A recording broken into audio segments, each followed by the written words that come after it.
నియోజకవర్గ అభివృద్ధి అంటే కేఎల్ఐతోనే కాదు, చాలా ఉన్నాయి. కేఎల్ఐ మీద ఎక్కువ దృష్టి సారించారు. అయితే నియోజకవర్గ అభివృద్ధి కోసము కాన్స్టిట్యూషన్ నిధులు వస్తున్నాయి మీకు? వస్తున్నాయి కదా.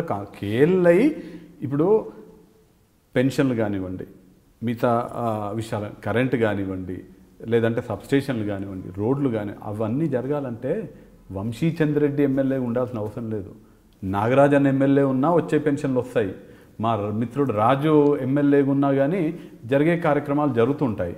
కానీ భవిష్యత్తుకు సంబంధించినటువంటి విషయము 37,000 ఎకరాల ఆయకట్టు పోయిందంటే దాదాపు లక్షలాది మంది రైతులు, రైతు కూలీలు, రైతు బిడ్డలు దానిపైన ఆధారపడతారు.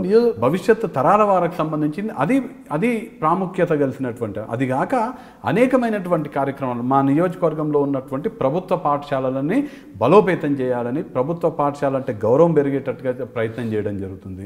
మా నియోజకవర్గంలో తీవ్రమైనటువంటి నీటి సమస్య ఉంటుంది, తాగునీటి సమస్య.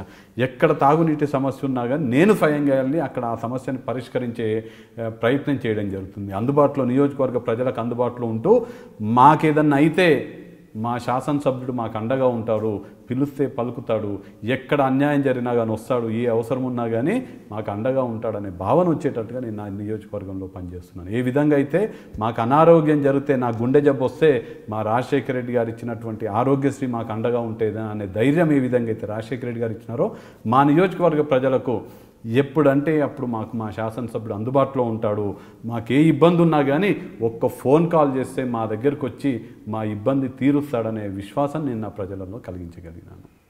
మీరు ఒక్కటి గమనించాల్సి ఉంది ఇక్కడ. అంటే మీరు ఏమంటున్నారు, ఇక్కడ నియోజకవర్గ నిధులు వస్తున్నాయి, పెన్షన్లు వస్తున్నాయి, ఇల్లులు వస్తున్నాయి, అన్నీ వస్తున్నాయి. అది మంచి పరిణామం. ఒకసారి ఏపీ ప్రభుత్వాన్ని తీసుకుంటే ఏపీలో పరిపాలన సాగుతున్న తెలుగుదేశం ప్రభుత్వము అంటే ఎవరైతే వైసీపీ ఎమ్మెల్యేలు ఉన్నారో అక్కడ ఎవరి కూడా ప్రతిపక్ష పార్టీ ఎమ్మెల్యేకి నియోజకవర్గ అభివృద్ధి నిధులు కావచ్చు, ఇక పెన్షన్లు కావచ్చు, గృహాలు కట్టి ఒక్కటి కూడా ఇవ్వడం లేదు. ఓడిపోయిన వారికే, అంటే అధికార పార్టీ తెలుగుదేశం పార్టీ వారు నాయకులు ఎవరైతే వాళ్ళు ఓడిపోయినా వాళ్ళకే నియోజకవర్గ అభివృద్ధి నిధులు కావచ్చు, పెన్షన్లు కావచ్చు, ఇల్లులు కానిస్తున్నారు.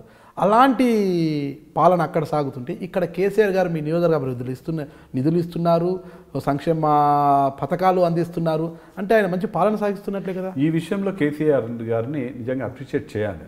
అంటే గతంలో నియోజకవర్గ అభివృద్ధి నిధులు ఏదైతే ఉందో 1.5 కోటి రూపాయలు ఏపీ ఉన్నప్పుడు, ఆంధ్రప్రదేశ్ ఉన్నప్పుడు కూడా 1.5 crore ఉండేవి.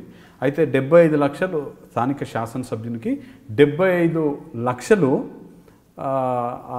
అంటే జిల్లా ఇన్ఛార్జి మంత్రికి, అంటే అక్కడ ఎవరైతే అధికార పార్టీకి సంబంధించిన వాళ్ళకి ఇచ్చేవారు. కానీ మేమందరం కూడా రిక్వెస్ట్ చేసి మాకు ఆ నిధులు సరిపోవట్లేదు, నియోజకవర్గ అభివృద్ధి నిధులన్నీ కూడా శాసనసభ్యులకి ఇవ్వాలని చెప్తూ మేము ఈ మాట కూడా చెప్పాము. మీ శాసనసభ్యులు ఎక్కువ మంది ఉన్నారు, మేము తక్కువ మంది ఉన్నాము, సో మీకు ఎక్కువ మీ వాళ్ళకే లాభం జరుగుతుంది కాబట్టి అది కన్సిడర్ చేయమన్నప్పుడు ఇమీడియట్గా కేసీఆర్ గారు కన్సిడర్ చేయడం జరిగింది. అయితే ఈ విషయాన్ని అప్రిషియేట్ చేస్తూ దాన్ని కంపెన్సేట్ చేయడానికి కేసీఆర్ గారు ఏం చేసినారంటే వారి దగ్గర స్పెషల్ డెవలప్మెంట్ ఫండ్ అని పెట్టుకున్నారు. దాదాపు 4,700 కోట్లేమో. అది వారు ఎవరికంటే వారికి ఇవ్వచ్చు. ఆ నిధుల్ని వారి ఆయా నియోజకవర్గాల్లో ఓడిపోయినటువంటి వారికి కానీ ఇస్తున్నారు. సో అది సరే, అన్నీ కూడా నెగిటివ్గా మాట్లాడాల్సిన అవసరం లేదు కాబట్టి నియోజకవర్గ అభివృద్ధి నిధులలో మాత్రం ప్రతిపక్ష శాసనసభ్యులకు కూడా వారు ప్రాధాన్యత ఇవ్వడం జరుగుతుంది. అయితే ఇక్కడ ఒక పాయింట్ చెప్పాలి నేను.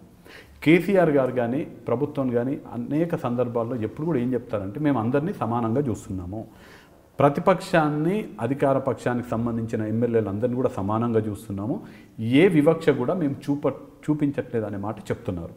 రైట్.